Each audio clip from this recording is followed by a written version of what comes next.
E aí pessoal, tudo bem? Sejam bem-vindos ao nosso canal Casa de Oração Caminho de Luz. E o vídeo de hoje é para falar sobre Orixá. Hoje a gente vai falar sobre o nosso pai Xangô, né? Calu, cabecilha, Xangô, certo? Vamos lá então. Então em nossa casa, como em outro vídeo, né, do pai Oxalá que eu falei, né, e também outro sobre Orixá, pra gente a parte assim de Xangô, de Orixá, é a virtude, né, de nosso Criador, Orixá. Então Xangô, ele representa a justiça, né, de Deus, né, que impera em nossa vida.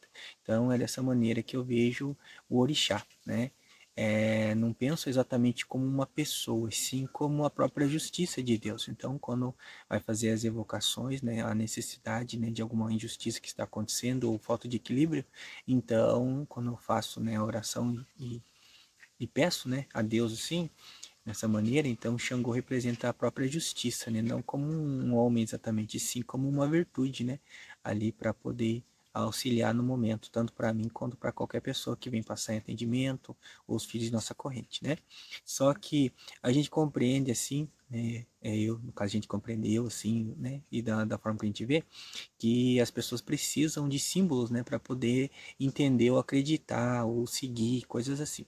Então, daí quando a Umbanda surgiu nessa parte, né, porque eu vinha conhecer essa maneira de divisão de energia e também de linhas, né, e capacidades, até como as próprias virtudes, né, assim, daí quando se dividiu, a primeira, quando veio, né, a Xangô, e daí foi me explicado certas coisas, daí que começou a ter essa separação e eu vi essa necessidade de estar, né, entendendo uma parte, uma outra, as virtudes de uma maneira um pouquinho mais separada, né, e daí foi quando a gente foi em busca de entender o que é Xangô. A primeira parte, né, que eu entendi é que é a justiça. Só que para poder entender e ser explicado, então precisa de seus ícones. E a Umbanda, né, como é a junção, né, de outras religiões, no caso o culto africano, o catolicismo, então cada vertente vai ter a sua modo de ver a justiça, né, e seu representante maior. Então, na nossa casa, quando a gente sauda a justiça, mas no caso sauda Xangô, né? Como entendendo dessa forma que eu falei, que a justiça, né? Xangô é a própria justiça, então não penso exatamente como um homem ali, né? Logicamente que às vezes a gente vê algum falangeiro, né? E ali que representa nosso pai Xangô, né? Então, pegando dessa parte para poder explicar um pouco melhor, então, o culto africano que é, né, que é trazido através dos orixás, né, e das entidades que vêm, que tiveram vida, né, nesse tempo, né, um pouco mais para trás nessa época. Então, quem é Xangô? Xangô foi um rei, né, na Nigéria, né, no caso do reino de Oió, né, então foi um homem mesmo, né, ali. E, né, e durante o período do seu reinado, ele foi conhecido por ser muito justo, muito forte, ser um grande guerreiro, né, e por conta disso, né, quando ele desencarnou, quando ele morreu ali e tal, e ele, né, teve a ascensão, né, e a divinização. Daí se tornou, né, o orixá Xangô, né, e daí ele carregava essa justiça, né, de uma maneira muito intensa, né, então que ele punia, né, sem dó nem piedade aqueles que faziam, né, faziam mal, faziam mau uso, ladrões, né, enganadores, coisas assim. Ele era muito rígido. Então essa rigidez, né, como se fosse justo, né? Então por isso o símbolo da justiça. Então ele divinizou e muitos povos começaram, né, a idolatrar ele como Xangô, a justiça, né, ali de Deus. Então é a justiça de Olorum, né? E daí o símbolo dele, no caso, é o machado, né? Porque não um machado que tipo, machado de uma lâmina só, né? De um gume, né? Sim, um machado assim de um gume. E sim um machado que tem os dois gumes, né? Ali o cabo no meio e os dois gumes. Porque a justiça, ela não tem, né? Ela tem os dois lados dela ali, no caso. Quando você pede justiça, ela vai ir, né? Né, contra a pessoa que você está achando que está sendo injustiçada, mas ao mesmo tempo ela vai olhar você também. Então é como um machado, ele tem dois gumes, ele pode cortar para lá e para cá. Então a justiça dessa maneira assim, ela tem o equilíbrio dela, né? Então o Oxê, né, que é o machado de Xangô, ele é a ferramenta de trabalho, né, de nosso pai Xangô ali, nessa versão assim, africana, por exemplo, né? Tá batendo sol aqui, tá dando uma rete no meu olho, mas acho que dá para continuar. Ok? Então, essa é a visão assim africana, né? Ali de Xangô. E só que daí pra gente também quando foi formado, né, como eu não tinha esse conhecimento nessa parte mais africana, apesar de eu escutar o nome e tal, né? Quando foi passado para a gente nossa casa, foi sincretizado nos santos católicos, até que nosso altar ele é formado por santos católicos, né? Ali nos ícones ali do assentamento, né? Então, e o santo que foi apontado para a gente para poder representar Xangô, a justiça de nosso pai, né? Foi São Jerônimo. Em algumas casas, também é tido com São João Batista, que é Xangô, né? Daí são João Batista. Por que São João Batista? São João Batista também foi conhecido por ser muito justo, né, nas suas pregações, né, na sua oratória, e foi aquele que batizou Jesus na água do Rio São Jordão, né, e que por conta também da sua língua muito felina, né, no caso muito justa, né, ele né, não tinha medo, né, de falar a verdade ali, mas por conta disso também foi, né, decapitado, né, e morreu como Marte, né, São João Batista. Nossa casa, como eu falei, não é São João Batista que a gente faz essa parte da sincretização, e sim São Jerônimo. E daí vem a saber quem é São Jerônimo, quem foi São Jerônimo. Então São Jerônimo foi um grande sábio, né, do século III, né, de 342, se não me engano, né, que ele nasceu, mas é o, né, século III depois de Cristo, né, por exemplo assim. E ele é conhecido também como um dos grandes doutores da igreja, né? Um dos quatro, né? Junto com São Ambrósio, Santo Agostinho, daí São Jerônimo e São Tomás de Aquino. Então, por que doutores da igreja nessa parte? É porque aqueles que tiveram um papel fundamental na formação da igreja católica, no caso. E daí São Jerônimo, né? Jerônimo, no caso, antes de ser tornado santo, né? Ele foi responsável por fazer a tradução da Bíblia, que no começo, né, era, né, no idioma hebreu, né, e também em grego. Então ele foi responsável por traduzir para o latim, né, para poder ter essa parte na da disseminação um pouquinho mais fácil da linguagem, né. Então foi ele que, por sua sabedoria, né, por conta dele ser uma pessoa muito estudiosa, né, ali, foi ele o responsável por fazer essa tradução, né. Então, uma vez que a pessoa que fez a tradução, primeiro, né, que pegou a Bíblia e transmitiu ela, né, fez a tradução ali para a língua reinante na época do ano que ele estava, que é o latim, né, em Roma ali na época e tal, né, e daí, né, teve essa parte, daí foi chamado de Vulgata, se não me engano o nome, né, por conta de ser vulgar, não vulgar como uma coisa assim ruim, assim tal, mas sim como uma coisa assim que é comum a todos, né, então enquanto antes, né, ali outros idiomas ali, no caso era mais difícil para quem não sabia. Se hoje é difícil para as pessoas às vezes estudar línguas, né, com toda a internet, todas as coisas, antigamente era pior, então muito poucos tinham acesso. Então ele foi o responsável por fazer essa tradução, né, de línguas. E por conta disso, né, ele, né, aprendeu muito, né, muito mais, né, do que ele já sabia. Ele aprendeu muito mais e daí como ele, né, de certa forma deteve a palavra de Deus, no caso a Bíblia ali, né, nas mãos, então ele tinha o conhecimento. Então quem tem o conhecimento muitas vezes tem a justeza, né, ali, né, tem a sabedoria ali. Então ele também, assim como o Xangô né, da versão ali africana, ele também era muito justo no que ele falava, ele era uma pessoa muito reta, também muito firme, né, nas suas pregações, né, nas suas conversas ali, né.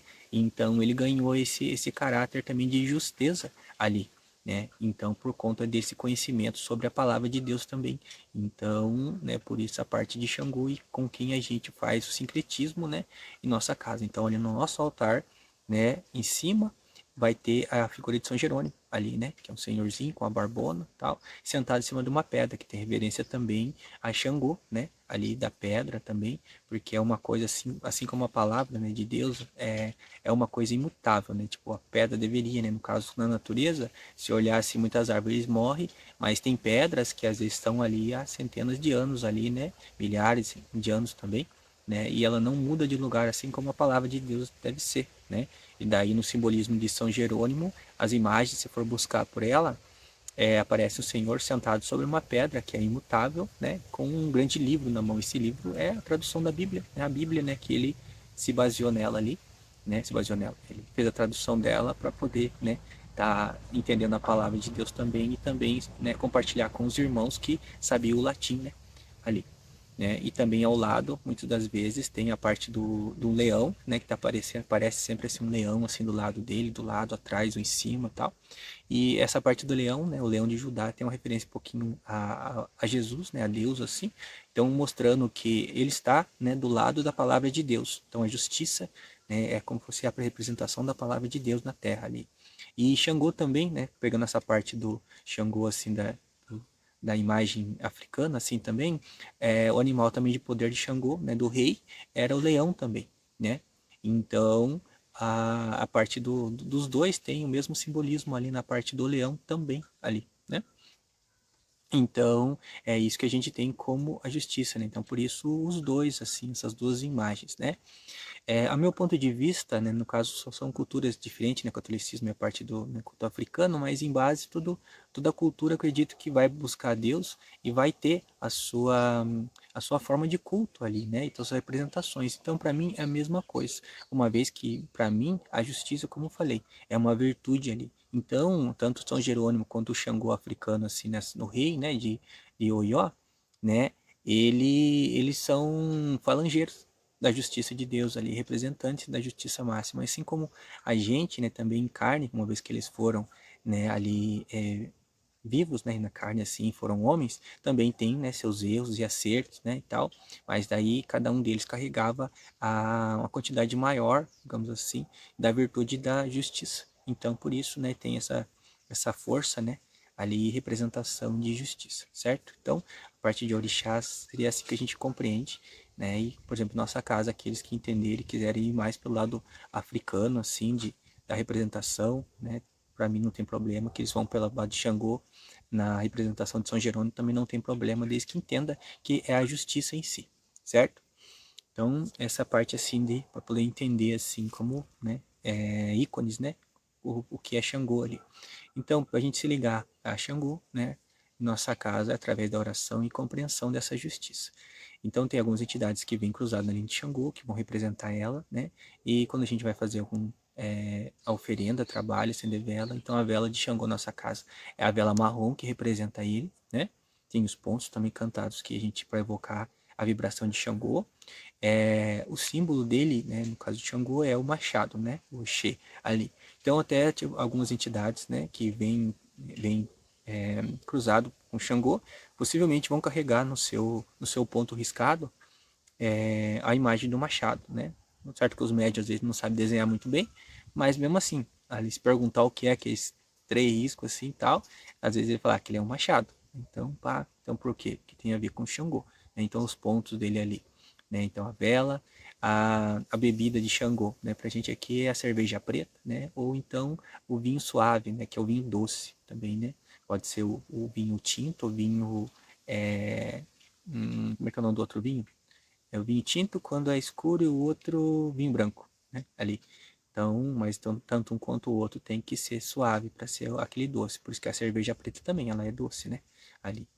É a cerveja preta, que mais as frutas, né? Para Xangô ali pode ser a goiaba vermelha, o mamão papaya, a romã, o morango também, né? Então tem algumas frutas assim que é colocado para Xangô quando vai fazer uma oferenda, ou, né, fazer uma oferenda, fazer um trabalho, alguma coisa assim. Bebida, as frutas, que mais, né? Outra coisa também, às vezes, dependendo da oferenda também, às vezes pode colocar o charuto, né? Ou então, às vezes, melhor o fumo, né? Puro assim mesmo, né? Ali. Também uma oferenda para Xangô, né? O que mais? Quando a gente vai fazer a oferenda de Xangô, às vezes, dependendo da, da necessidade, né? Às vezes vai colocar num lugar, né? E colocar folhas, às vezes de banana, folha de taioba, né? Ou fazer assim uma coisa bonita. Mas geralmente quando a gente vai fazer o ponto para Xangô, uma oferenda para Xangô, o ideal, pelo menos que todas as entidades falam isso, é uma pedra, achar uma pedra grande e faz em cima, põe tudo em cima da pedra ali para poder ter mais a força de Xangô, né? Então o ponto de força de Xangô também é nas montanhas, né? Pedras grandes assim também, né? Às vezes perto de cachoeiras, onde tem aquelas pedronas assim, é onde que é melhor para fazer a firmeza para Pai Xangô, né? E então, o que mais? Nas guias também, as guias, né, dependendo da entidade, né? Que vai pedir ali, que ela é de cruzado na linha de Xangô ali, né? Então, possivelmente ela vai pedir uma guia que vai ter um marrom, ou às vezes pode ter um machado também, né? Símbolos pequenos assim com machados e tal, que representam, né, Pai Xangô nesse sentido assim, né? Tem a representação dele na guia, depois vai fazer o cruzamento, né? E evocar a vibração de Xangô, né? Para estar cruzando também ali aquele objeto, né? Tem alguns caboclos também, às vezes pode trazer machadinhas, né? De, de pedra, né, ali no caso, né, pega uma pedra e tal e faz as machadinhas ali, simbolizando o Xangô também, né, então, né, isso aí aqui no nosso terreiro tem alguns que fazem, né, que tem, né, essa machadinha, geralmente são caboclos, né, que vem na linha ali de Oxóssi, mas também cruzado com o Xangô e traz isso, né, mas nada impede que às vezes outras entidades possam trazer também, mas o mais comum que eu vi, pelo menos, é de caboclos, né, quando dá essa necessidade, né, de de evocar a justiça de nosso pai, é a Xangô que a gente recorre, né? Mas algumas vezes depois a gente tenta passar com a entidade, porque daí a entidade vai ver o que está acontecendo, né? Porque para poder recomendar se faz o trabalho ou não, né? E em nossa casa mesmo, né? A parte, né, que eu falei das frutas, né? A parte do fumo, bebida, não tem muito costume de fazer oferenda de comida, né? Comida de santo assim mesmo, né? Mas se fosse para fazer, seria a farinha de mandioca com água ali, né? Ou então poderia fazer a farinha de mandioca também, né? Misturada com feijão também, fazer um tipo de um pirão, né? E às vezes acrescentar também, né? Fazer o refogado com cebola ali. E daí colocar também, né, bastante azeite de dendê, que é muito forte, né? E tá em essa puxada do fogo, né? Que Xangô ali, no caso, a justiça divina é o fogo divino, né? Acho que na primeira hora que eu falo isso aí, né? Mas a justiça divina ali é o fogo abrasador ali que queima tudo, né? A justiça, né? Que ninguém foge dela. Então, daí na parte, né, oferenda assim de comida, né, de santo, assim, poderia ser feito dessa maneira.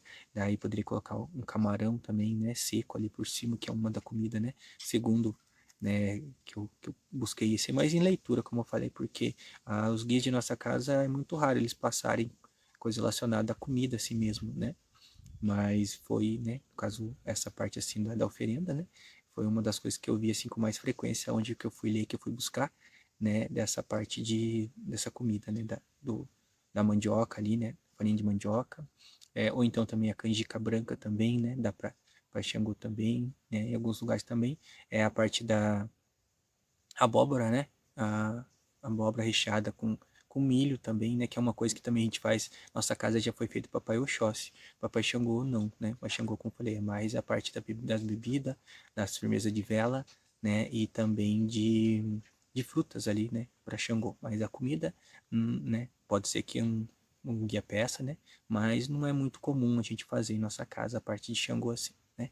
E daí também a parte das ervas também, né? Tava quase esquecendo de falar um pouquinho.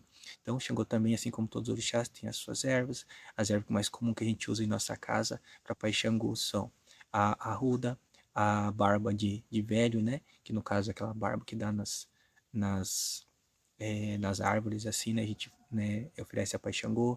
A folha de fogo, né? Que é o pichiri ali também. É uma coisa que a gente usa para Pai Xangô. Que mais? O caruru também, que aqui tem bastante, né? A quebra-pedra, né? Que é uma erva também ali que a gente oferece a Paixangô. Então essas são as que a gente mais vê com frequência, que tem mais por aqui, né? Mas tem muitas outras também. Mas para efeito, né, de exemplificação, seria essa que eu vou falar, ok? Então acredito que já está ficando, nossa, quase 20 minutos de vídeo, né? Já ficou bem extenso, né? Mas eu acredito que acho que ficou mais ou menos explicado aí, tá bom? Então esse vídeo é destinado mais aos filhos de nossa casa, mas também como vai estar aí no YouTube, né? Outras pessoas que queiram ver também, fica à vontade e fazer perguntas também, né? Deixar nos comentários, tá bom? Então que Deus nosso Pai abençoe a todos nós e uma boa tarde para todo mundo aí, boa noite ou bom dia, né? Dependendo do horário que você está vendo esse vídeo. Até mais.